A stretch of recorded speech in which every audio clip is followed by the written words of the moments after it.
السلام عليكم ورحمة الله وبركاته أعزائي المشاهدين في كل مكان، وأحلى تحية لل 38 واحد اللي متابعني، اللي منهم أكاونتين فيك أنا عاملهم علشان أتابع نفسي دعما ليا.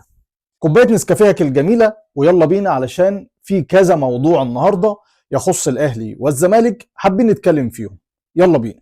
الموضوع الأول معانا وهو أن الأهلي بيتقدم ببيان رسمي لاتحاد الكرة يطالب فيه اتحاد الكرة بعدم السماح لأي نادي من الأندية اللي عليها مديونيات لاتحاد الكرة بقيد أي لعيب في الميركاتو الشتوي الحالي. شايفك اللي بتسألني وتقول لي مين هي الأندية اللي عليها مديونيات لاتحاد الكرة؟ أكيد طبعا مش الأهلي عليه مديونيات وهيروح يبلغ عن نفسه. الأندية اللي عليها مديونيات لاتحاد الكرة هو الزمالك. الزمالك لديه مديونيات لاتحاد الكرة تصل إلى 62 مليون جنيه. فالأهلي بيطالب اتحاد الكرة بعدم السماح للزمالك، أو شكل الخطاب عدم السماح لأي نادي من قيد أي لعيب إلا وبعد سداد المديونيات. ده ما يخص بيان النادي الأهلي لاتحاد الكرة. أما تاني موضوع معانا وهو اقتراض مجلس إدارة الزمالك لمبلغ يصل إلى 200 مليون جنيه بضمان أرض فرع 6 أكتوبر. طبعا كلنا كزملكاوية أول ما شفنا القايمة بتاع كابتن حسين لبيب وبدأنا نقيم كده العناصر بتاع القايمة، بدأنا نقول كويس، عندنا رجال أعمال في القايمة، دول هيشتغلوا على الحتة المالية للنادي وينموها، وعندنا كباتن زي كابتن حسين لبيب وكابتن أحمد سليمان هيشتغلوا على الحتة الفنية للنادي وينموها. ولكن اتفاجئنا كلنا بأن السبيل والطريق الوحيد لإدارة الزمالك لجلب الفلوس وجلب الأموال هي طريقة واحدة بس، أو طريقتين. الأولى وهي الاقتراض من البنوك زي ما شفنا، والتانية هي الاعتماد على دعم محبين ورجال الأعمال الزملكاوية. إفلاس فكري واقتصادي واضح جدا للجميع. مجلس إدارة الزمالك خلاص ما بقاش فيه أي وسيلة أو أي طريقة تاني إن هم يجيبوا فيها أو يدخلوا فلوس للنادي غير الاقتراض وغير رجال الأعمال. يعني لو وقفنا اقتراض ورجال الأعمال قالت لك شكرا كده احنا مش هندفع تاني، خلاص كده بالسلامة مفيش فلوس هتدخل النادي. اما الموضوع التاني معانا اللي هو ممكن نفرفش بيه شويه والنفسيه تتظبط بالنسبه لجمهور الاهلي وجمهور الزمالك، نحاول نخرج كده شويه من حته الاخبار الكئيبه والمديونيات والفلوس والكلام ده في خبر مفرح لجمهور الزمالك بالكامل وانا اولهم، وهو ان في عرض ليبي بيصل الى الزمالك لاستعاره مصطفى شلبي. ايه؟ طب ما يوافقوا، طب مستنيين ايه؟ اهدى لسه اداره الزمالك بتدرس العرض. زي ما قلنا خبر مفرح لجمهور الزمالك باقتراب رحيل مصطفى شلبي عن الفريق للدوري الليبي. برضه هنقول خبر مفرح لجمهور الاهلي باقتراب رحيل محمود عبد المنعم كهربا عن الفريق. الاهلي بيصل عرض رسمي لاستعاره محمود عبد المنعم كهربا من الاتحاد الليبي. الحقيقه انا مش عارف الفرق الليبيه ايه اللي حصل لها او مين بيرشح لها اللعيبه دي، بس يعني ايه، كله خير كله خير لينا. العرض بقى المقدم للاهلي والمحمود كهربا ايه؟ 600,000 دولار للاهلي و600,000 دولار لكهربا. الاهلي قال له لا، انا ما اقبلش، انا هاخد بس كفايه عليا 400,000 وهديك انت 800,000 دولار. يبقى اجمالي العقد في 6 شهور اعاره 1,200,000 دولار.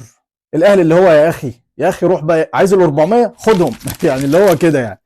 اما بقى الموضوع الاخير اللي ما كنتش حابب اتكلم عنه اصلا وما اتكلمتش عنه من بدايه الازمه، ولكن الكلام زاد جدا في الموضوع ده، وهو احتفال امام عاشور بالبالونه. طبعا الكلام متضارب جدا في الموضوع ده. جمهور الاهلي بيقول لك احتفال عادي جدا وبنشوفه في كل انديه العالم، فجمهور الزمالك بيرد طب هو احتفال عادي لكن اشمعنى لون البالونه ابيض؟ يعني البليهي اللي احنا بنستند الى احتفاله وبنقول بيتشبه باحتفال البليهي رغم ان هو اصلا احتفال للاعب في الدوري الانجليزي، ولكن كل الاحتفالات اللي حصلت بالبالونه كانت للعيبه بتحتفل بالوان بالونات شبه تيشيرت الفريق بتاعهم مش شبه تيشيرت الفريق المنافس.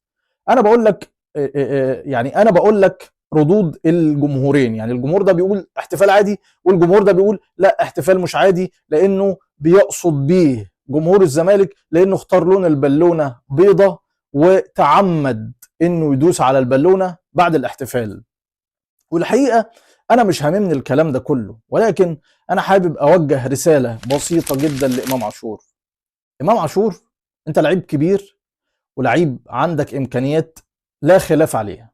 انا كواحد زملكاوي مقتنع، واكيد مش هغير رايي بين يوم وليله وانت في الزمالك بقول عليك احسن نص ملعب في الزمالك وفي مصر، هرجع بعد ما تروح الاهلي هقول لا ده انت ما عندكش فكره كده، يبقى انا مش بتكلم كوره. ولكن انت لعيب كبير، امكانيات كبيره، افضل لعيب نص ملعب كامكانيات في مصر، ولكن كعقليه دي فيها شك شويه. بتحط حمل وضغط على نفسك انت في غنى عنه.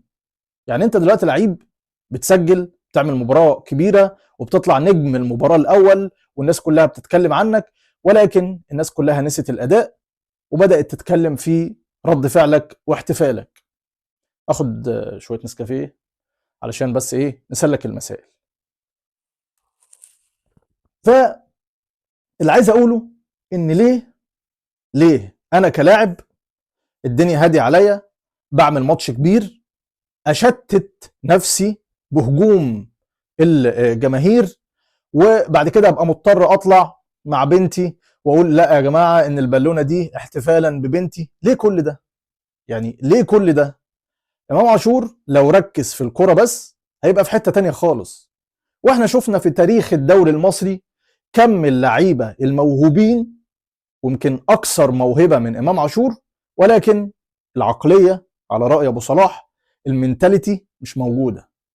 العقلية بتغرقهم، بيفضلوا طالعين سنتين ثلاثة أربعة، ولكن بعد كده بيختفوا.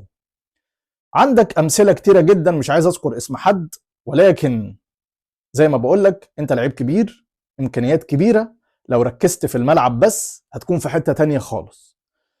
وزي ما ذكرنا موقف امام عاشور واتكلمنا على احتفال امام عاشور، لازم برضو نتكلم على رد فعل بعض من جمهور الزمالك الغير محسوبين على جمهور الزمالك. يعني بالنسبه لي انا كزملكاوي دول لا يمثلوني باي شكل او باي حال من الاحوال. عملوا ايه بقى القله القليله من جمهور الزمالك دول؟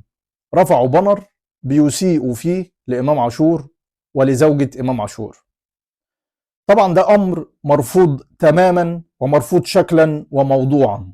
امام عاشور اذا كان من وجهة نظر بعض الناس اخطأ بالاحتفال واخطأ بانه يدوس على البالونة، ولكن في النهاية كل ده في اطار كرة القدم، كل ده في اطار الملعب. فاللي ما تقبلهوش على نفسك ولا على بيتك ولا على اخواتك ولا على مراتك ولا على اي حد من اهل بيتك، ما ينفعش ان انت تقر بيه وتحلله على اي حد ايا كان الخصومه معاه او ايا كان شكل الخلاف معاه. في النهايه دي كرة، وما ينفعش الفعل او رد الفعل يطلع بره اطار كرة القدم. وبكده يبقى وصلنا الى نهايه حلقتنا النهارده. وطبعا انا ما بعرفش اقول لسه الجو بتاع، لو عجبك الفيديو ما تنساش تدوس لايك وسبسكرايب وتفعل زر الجرس عشان يوصلك كل جديد. انا قلته اصلا عشان ال 38 واحد اللي عندنا ان شاء الله يبقوا 40 و45 لحد ما نوصل مع بعض للمليون متابع باذن الله. في نهايه الفيديو ما تنسوش اخواتنا في فلسطين من دعائكم، ربنا يا رب يفك اسرهم ويرحم شهدائهم ويتولاهم باذن الله. سلام.